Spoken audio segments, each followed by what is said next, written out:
The main difference between an environment that looks alive and believable from an environment that maybe just simply looks just details is going to come to one of very few minor things. And one of them is that your design choices need to be deliberate and believable based on the things that are in the environment. My name is Vega, and I've been a senior environment concept artist for over a decade in the industry. And this session is from our one-on-one mentorship, where right now we're going to cover how to add damage and effect in our structures that actually look believable. And it's really going to come down to really think how these things will behave in real life instead of just add them randomly into our subject matter. So let's check it out.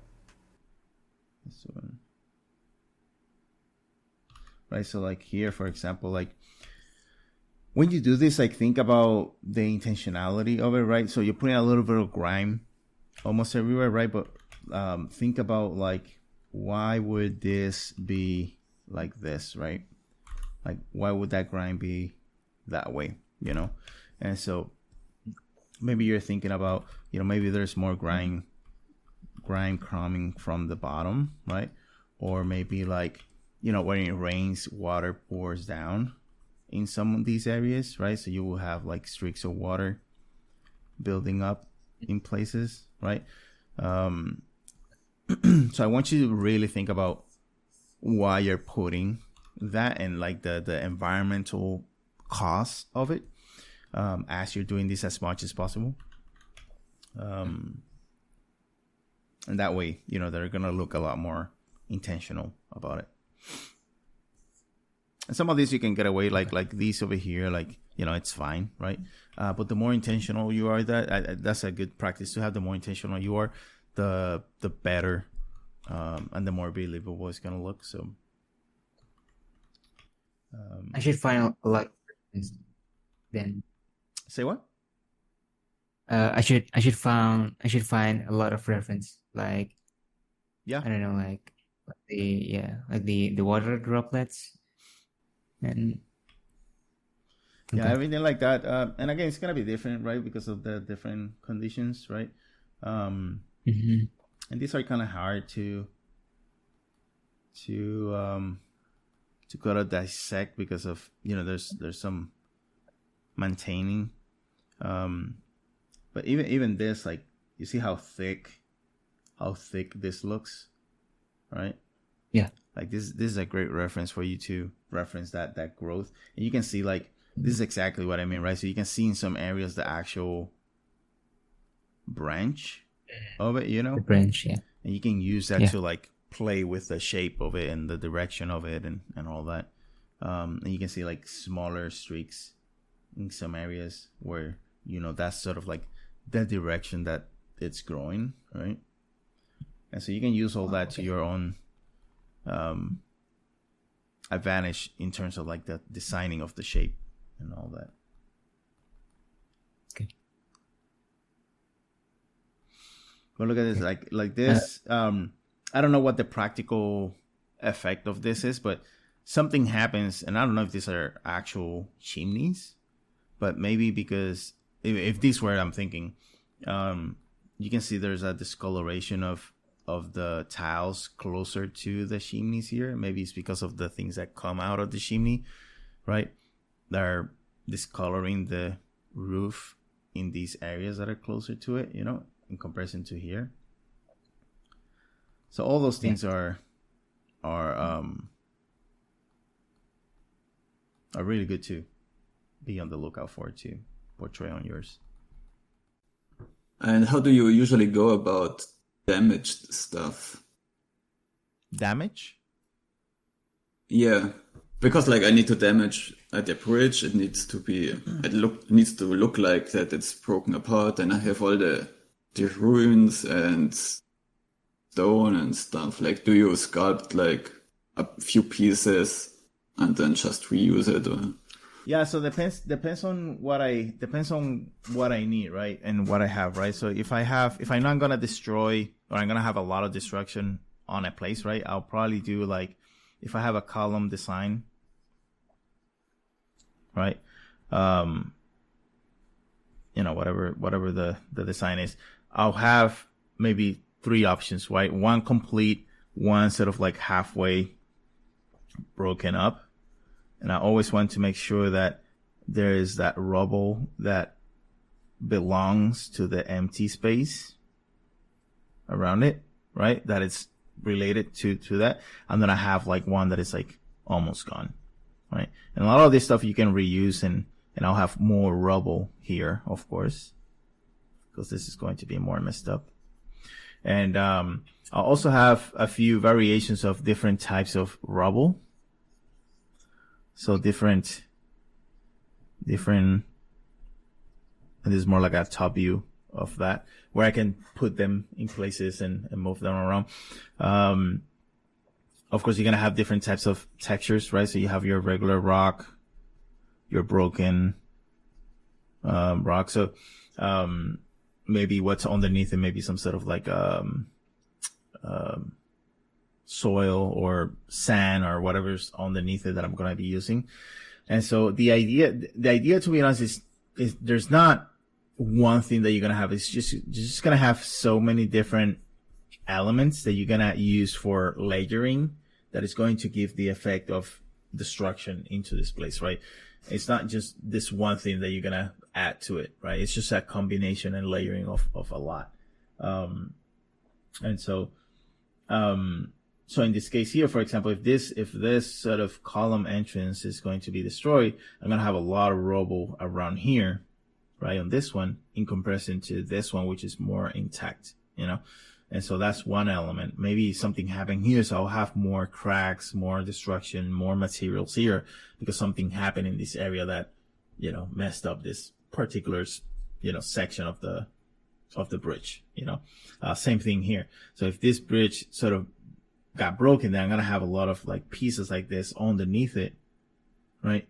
That are going to be here, because of, you know, they're missing from here. So we have to put them somewhere.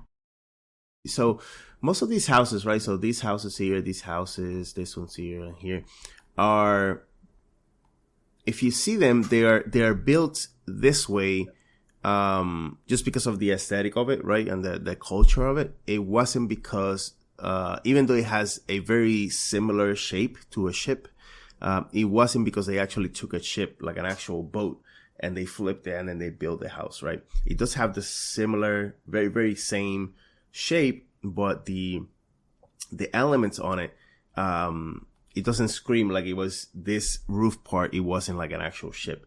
And so the challenge is going to be for you to, and I will find a bunch more references for actual ships, like similar to this and to, you know, some of this, and actually use those elements, right? And see what's in those shapes in here that you can actually add to your designs over here, right?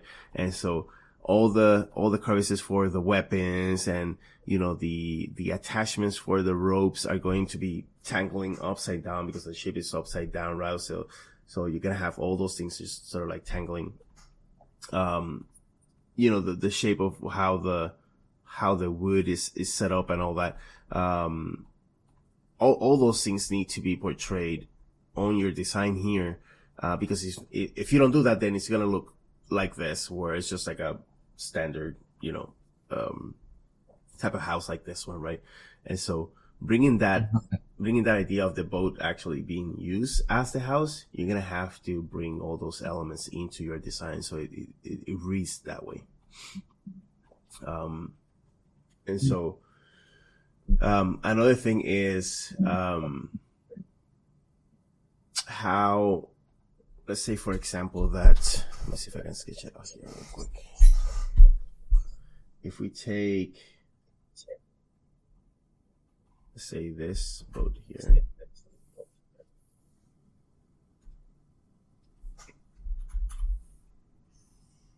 Yeah. Right. And let's say that they, you know, they had to flip it.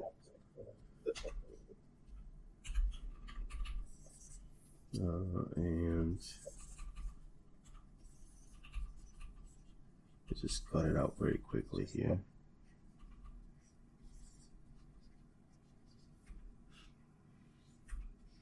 there's a big section underwater that we don't see, that now we're gonna be able to see.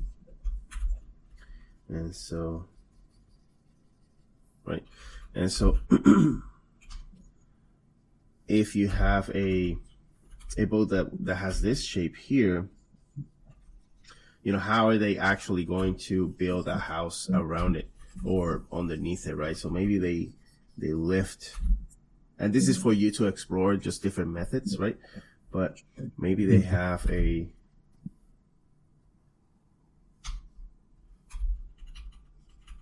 maybe this is the ground here, right?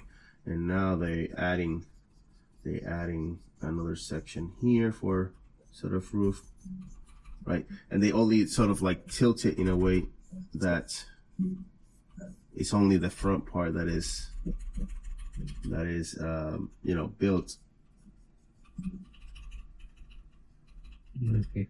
So But they can also carve some part of the ship, right? yeah, of course. But what I'm trying to tell you is, like, you're gonna have all these elements of the boat, right? Like up here that are going to be visible, you know, from the wreckage of the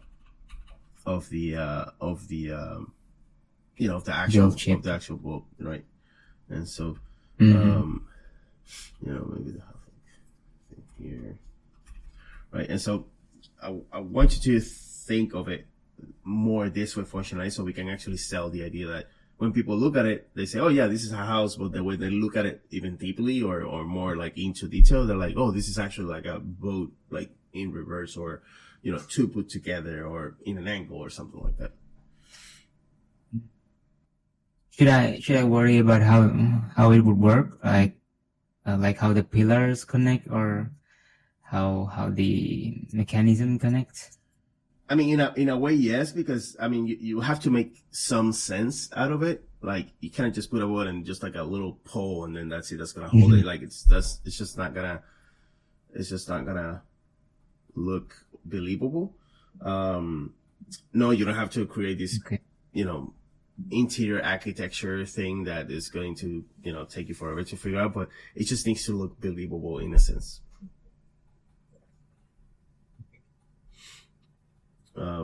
But again, a lot of it comes from these type of references, right? The way that they put it together, right? Like, this is great, right? Like all this, like this could be reliable. We just need to add, you know, what makes it an actual boat. If this was like an actual, you know, real boat, you know. So it really doesn't matter on what you're working on, right? As long as you're deliberate, right? And you're actually thinking about why things happen to the things that are happening and the effects that you're putting on. It's actually going to make the environment with character. And that's how we can add story and character to our environment. If you're ever interested in this kind of stuff and receiving feedback, we actually have a one-on-one mentorship that lasts 90 days where we pretty much plan specifically catered to you and your needs, a 90-day program where we take you through the process of creating a portfolio-based project. So if you're interested in that, make sure that you check the link in the description box below. And if you have any questions or comments, make sure that you leave them in the comment section below. I'll see you guys in the next one.